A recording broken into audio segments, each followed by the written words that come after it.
जब हम कुछ भी देख रहे होते हैं तो हमें भी वो चीज़ इन्फ्लुएंस करती है कि उसमें से क्या हम कोई चीज़ सीख रहे हैं, क्या नहीं सीख रहे हैं। जो हम सुबह से वेट कर रहे हैं कि हमारी परफॉर्मेंस कब होगी और कुछ देर बाद हम स्टेज पे परफॉर्म करने वाले हैं, जिसके लिए हम बहुत एक्साइटमेंट है पिछले 2 महीनों से। नाटक हमेशा सोसाइटी से पैदा होता है और सोसाइटी में जाके ही खत्म होता है। जब तक बुराई दिखाई नहीं जाएगी तो बुराई के ऊपर अच्छाई का मैसेज जाएगा कैसे। मैंने एक दरगाह बनाई, एक मंदिर बनाया, एक पेंटिंग में किसी ने देखा कि दरगाह और मंदिर दोनों एक जगह पे, यानी कि पीस का संदेश है। किसी ने ये देखा और मंदिर और मस्जिद दोनों आमने सामने खड़े हैं। नमस्कार दोस्तों, मैं गुलशन और आप देख रहे हैं झलको हरियाणा।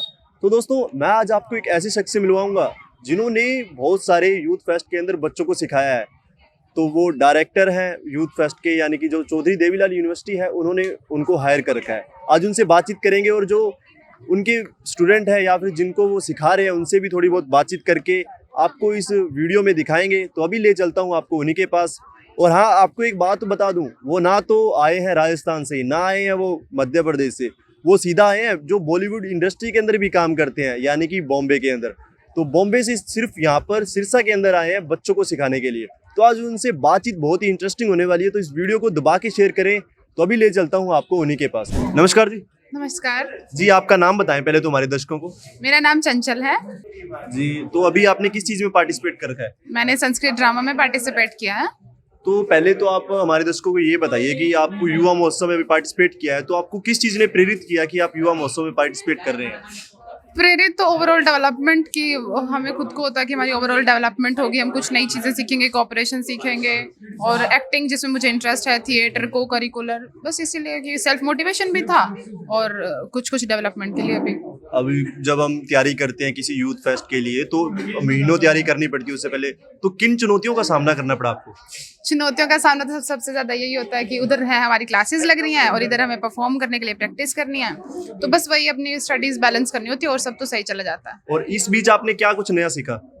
नया मैंने कोऑपरेशन सीखा, डिसिप्लिन आया मुझ में थोड़ा थोड़ा, टाइम पे आना होता है और आपको उनके टाइम के अकॉर्डिंग ही कोऑर्डिनेट करना होता है। तो आपको क्या लगता है, अगर हम कोई प्रस्तुति पेश करते हैं तो दर्शकों के ऊपर इसका प्रभाव पड़ता है या नहीं पड़ता? 110 पड़ता है। जब हम कुछ भी देख रहे होते हैं तो हमें भी वो चीज़ इन्फ्लुएंस करती है कि उसमें से क्या हम कोई चीज़ सीख रहे हैं, क्या नहीं सीख रहे हैं, वो हर चीज़ हम पे इन्फ्लुएंस करती है। अच्छा, तो यानी कि फिर दर्शकों के लिए कैसी प्रस्तुति होनी चाहिए, मोटिवेटेड होनी चाहिए, क्योंकि दर्शक तो हमें देख के कुछ सीखते हैं। तो आप बताइए कि अगर कोई गलत प्रस्तुति करता है तो उसके बारे में क्या कहेंगे? गलत प्रस्तुति, देखो जो कुछ करेगा वो गलत या सही एक ही चीज़ होगी, बट द थिंग इज कि आप उसको जो आपका मोटो है वो प्रेजेंट कर पा रहे हो कि नहीं कर पा रहे हो, उसका कंप्लीट ओवरऑल मोरल। वैसे आपका बेसिकली आपका किस चीज में आपका, यानी कि पूरा का पूरा ड्रेस भी आपने राजस्थानी टाइप से डाल रखी है, तो क्या है आपका प्रस्तुति का नाम क्या है? I am sorry, we are bound, we can tell you हम क्या कर रहे हैं, हमारे डायरेक्टर सर ने मना किया कुछ भी बताने से। नहीं, वैसे पूछ रहा हूँ कि आप प्रस्तुति क्या है आपकी? हम संस्कृत ड्रामा में, वैसे इवेंट का नाम हमारा संस्कृत ड्रामा है। अच्छा। उसके अंदर की इन्फॉर्मेशन मैं आपको नहीं दे सकती, उसके लिए आपको स्टेज के देखना पड़ेगा हम क्या परफॉर्म कर रहे हैं। जी नमस्कार, जी, पहले अपना परिचय दें हमारे दर्शकों को। मेरा नाम आंचल है और आज मैं एक संस्कृत ड्रामा में मैंने पार्टिसिपेट कर रहा है। जो हम सुबह से वेट कर रहे हैं कि हमारी परफॉर्मेंस कब होगी और कुछ देर बाद हम स्टेज पे परफॉर्म करने वाले हैं, जिसके लिए हम बहुत एक्साइटमेंट है। पिछले 2 महीनों से हम अपनी तैयारियों में लगे हुए हैं। हमने अपना इतना सेक्रीफाइस करके हम इस दौर तक पहुँचे हैं, तो भैया उसके लिए तो आपको थोड़ा वेट करना पड़ेगा। थोड़ी देर बाद हम स्टेज पर परफॉर्म करने वाले हैं, तो मैं अपने प्ले के बारे में तो आपको भी कोई जानकारी नहीं दे पाऊँगी। उसके लिए आपको भी, हमने इतना वेट किया तो आपको भी थोड़ा वेट करना पड़ेगा स्टेज के लिए। वो तो सॉरी, उसके बारे में तो मैं नहीं बताऊंगी कुछ। जी जी, तो मैं ये पूछ रहा हूँ, अगर हम एक प्रस्तुति पेश करते हैं उसके लिए हम बहुत सारी तैयारियां करते हैं, तो क्या कुछ नया सीखने को मिलता है हमें? हमें बहुत कुछ नया सीखने को मिलता है। सबसे पहले बता देती हूँ, संस्कृत प्ले कर रहे हैं हम, एक नई लैंग्वेज सीखने को मिलती है हमें। माना कि हमने कभी लास्ट टाइम पढ़ी थी, बट उसकी बारीकी तक जाना इस प्ले ने हमें सिखाया है, उसकी प्रोनाउंसिएशन को हमने सिखाया है। बहुत सी नई सारी चीज़ें हमें सीखने को मिलती है। एक हर किसी के अंदर कोई ना कोई टैलेंट छिपा होता है, बट क्या होता है कि हम अपने टैलेंट को दिखा नहीं पाते। तो हम ऐसे युवा महोत्सव में पार्टिसिपेट करके इस स्टेज के थ्रू अपने टैलेंट को दिखा के हमें लाइफ में बहुत आगे तक जाने का मौका मिलता है। तो मैं तो यही करती हूँ कि हमें जो भी इवेंट होता है हमें इसमें पार्टिसिपेट करना चाहिए, ताकि हम अपने टैलेंट को अपने तक सीमित न रखें, हम आगे भी अपने टैलेंट को दिखा सकें। अच्छा, तो मैं एक आपसे क्वेश्चन करता हूँ कि आपने पार्टिसिपेट किया, कितने टाइम से कर रहे हो, पहले तो ये बताओ आप। मेरा कॉलेज में फाइनल ईयर है और जब मैं स्कूल में थी मेरे को तब से था, आई थिंक मेरा स्कूल में भी कोई इवेंट ऐसा नहीं गया जिसमें मैंने पार्टिसिपेट नहीं किया हो। मेरा बचपन से ही ऐसा रहता है कि मैंने पार्टिसिपेट करना है। और अब मेरा कॉलेज में 3rd ईयर है, मैंने फर्स्ट ईयर में भी पार्टिसिपेट किया था, सेकंड में भी और फाइनल ईयर में भी। जब मेरे को मौका मिला है मैंने उस मौके को नहीं गवाया। अगर मेरी कोई मजबूरी रही है साइड में तो अलग बात है, अदरवाइज मैं कभी भी कोई भी मौका नहीं छोड़ती। जी, तो यानी कि जब हम पार्टिसिपेट करते हैं, कुछ नया सीखने को मिलता है, तो हम अपने बारे में क्या सीख पाते हैं? तो आपने अपने बारे में क्या सीखा? मैंने अपने बारे में बहुत कुछ सीखा है, क्योंकि कुछ टैलेंट हमारे अंदर होता है लेकिन हमें खुद ही नहीं पता होता कि हमारे अंदर ये टैलेंट है। जब हम कहीं बाहर आते हैं, हम किसी को कहते हैं तो कहते हैं आप बहुत अच्छा कर सकते हो। तो सबसे पहले तो हमें खुद को ही हमें अपने टैलेंट की पता नहीं होता कि मेरे अंदर भी ये टैलेंट है, मैं बहुत कुछ अच्छा कर सकती हूँ। तो पार्टिसिपेट करके हमें अपने टैलेंट का पता चलता है, जिससे हम अपने टैलेंट को बाहर दिखा पाते हैं। सबसे बड़ा पॉइंट तो यही है, अपने टैलेंट। तो इसी के साथ जब जूनियर छात्र प्रवेश करते हैं विश्वविद्यालय के अंदर, तो उन जो छात्र अभी आने वाले हैं, आने वाले टाइम में कुछ पार्टिसिपेट करेंगे, तो उनको क्या मैसेज देना चाहेंगे, क्या सलाह देना चाहेंगे कि वो कैसे पार्टिसिपेट करें, कैसे अपने हुनर को आगे लेकर आएं? मैं तो यही सलाह देना चाहती हूँ कि बच्चों के अंदर टैलेंट तो बहुत होता है बट वो कहीं ना कहीं हिचकिचा जाते हैं, अपनी परफॉर्मेंस दे नहीं पाते हैं। तो मैं तो सबसे यही अनुरोध करती हूँ, कॉलेज में जो भी इवेंट हो आप पार्टिसिपेट करो ताकि आप अपने टैलेंट को दिखा सको, अपने टैलेंट को पहचान सको। आप देख रहे हैं झलको हरियाणा। तो अभी मैं मौजूद हूँ सीडीएलयू यूनिवर्सिटी के अंदर। तो मेरे साथ जो शख्स बैठे हैं ये आए हैं बॉम्बे से, आप यानी कि यहाँ के जो विद्यार्थी हैं इनको कुछ सिखाने के लिए। तो इन्हीं से आज बातचीत करेंगे और जानेंगे कि क्या कुछ इन्होंने सिखाया है और यहाँ पर आकर इनका कैसा एक्सपीरियंस रहा। तो नमस्कार जी। नमस्कार जी। जी, पहले आप अपना पूरा डिटेल से परिचय हमारे दर्शकों को दें। मेरा नाम धीरज शर्मा है और मैं बेसिकली बॉलीवुड इंडस्ट्री में काम करता हूँ।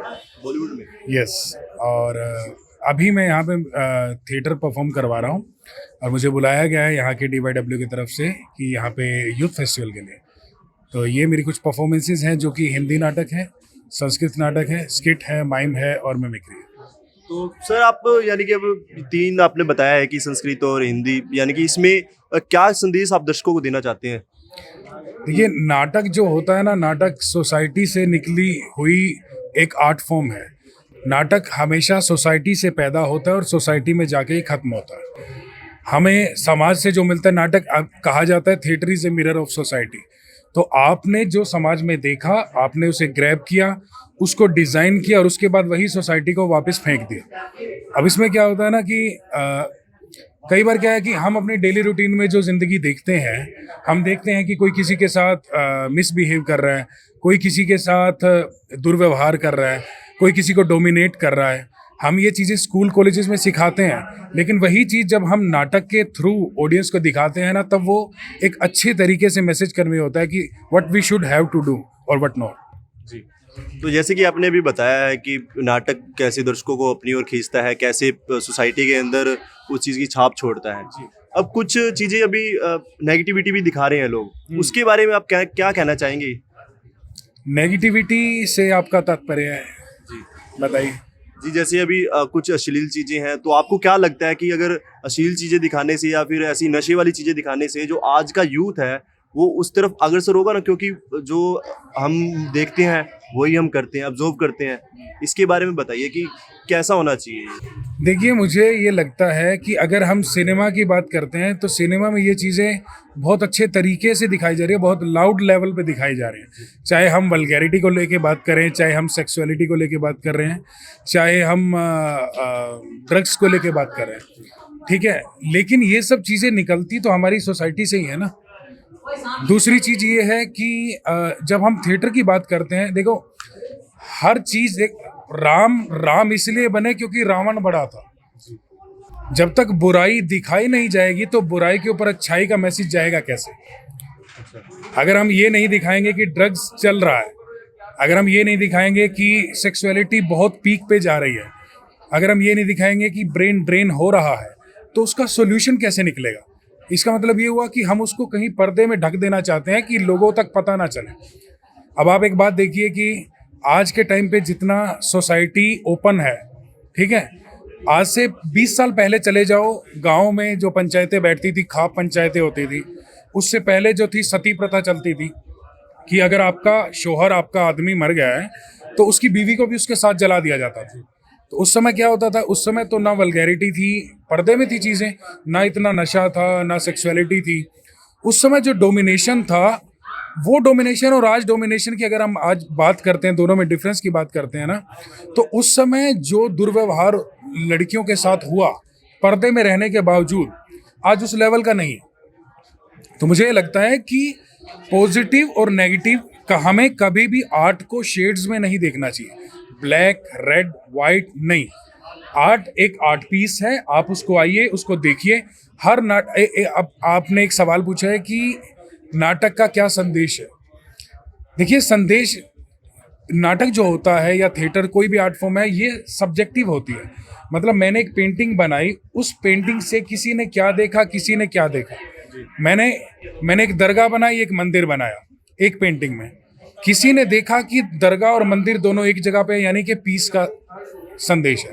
किसी ने ये देखा और मंदिर और मस्जिद दोनों आमने सामने खड़े हैं। तो आर्ट हमेशा सब्जेक्टिव रहती है। इसका ऑब्जेक्टिव यही होता है कि हमें जो मिला है, मैं डायरेक्टर हूँ, मेरा एक मोटिव रहेगा कि मैं ये दिखाना चाहता हूँ। लेकिन बहुत सारे आर्ट फॉर्म ऐसे होते हैं जो ओपन एंडेड होते हैं, जिसमें आप ऑडियंस पे छोड़ देते हैं कि आप जो समझना चाहे समझें।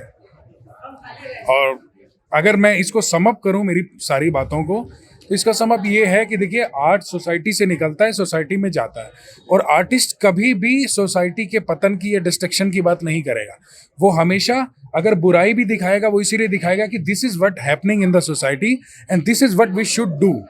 सो इन दोनों के बीच के फर्क को एक आर्टिस्ट बहुत अच्छे तरीके से समझाने की कोशिश करता है। यही मैं अपने दोनों नाटकों के थ्रू करने की कोशिश कर रहा हूँ। जी, आपने इतना कुछ यानी कि दर्शकों को बताया भी है। तो जब एक डायरेक्टर को किसी यानी कि टीम को डायरेक्ट करना होता है, तो किन चुनौतियों का सामना करना पड़ता है? और आपने भी किया भी है, और बहुत सारे किए भी होंगे, आपने भी यूथ फेस्ट भी किया होगा डायरेक्ट। तो क्या कुछ चुनौतियां आती हैं सामने? सबसे बड़ी जो प्रॉब्लम मुझे लगती है ना कि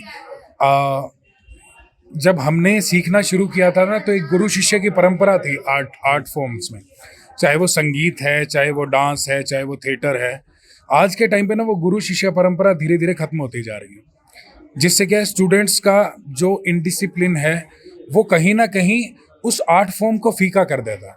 अगर आज हम बात करें, आज हम सुनते हैं बादशाह को, हनी सिंह को, और इनके फॉलोवर्स इनके काम का ये जो चार्ज करते हैं, और एक तरफ सतिंदर सरताज साहब, गुरदास मान साहब, जब इनको सुनते हैं, इन दोनों की आर्ट फॉर्म, एक आर्ट फॉर्म ऐसी है जो आजकल जो बिक रहा है वो वही दे रहे हैं। एक आर्ट फॉर्म वो है जो सोसाइटी को मैसेज दे रही है, जो सोसाइटी के डेवलपमेंट में हेल्प कर रही है, लेकिन सोसाइटी उसको अप्रिशिएट नहीं कर रही है। तो सबसे बड़ा फ़र्क ये है कि हमारे जो दिमाग है वो बहुत इतना ब्रेन ड्रेन हो गया कि हम सस्ती चीज़ों पे जोर देते हैं। तो मुझे ये लगता है कि धीरे धीरे जो आर्ट का जो लेवल है ना, वो बहुत छिछला होता जा रहा है। ये बच्चों में भी है, सिखाने वालों में भी है। तो कोशिश की जा रही है कि चीज़ें सम अप हो एक जगह।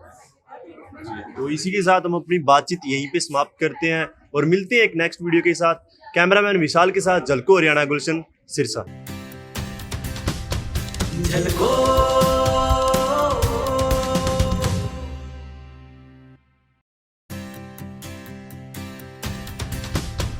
झलको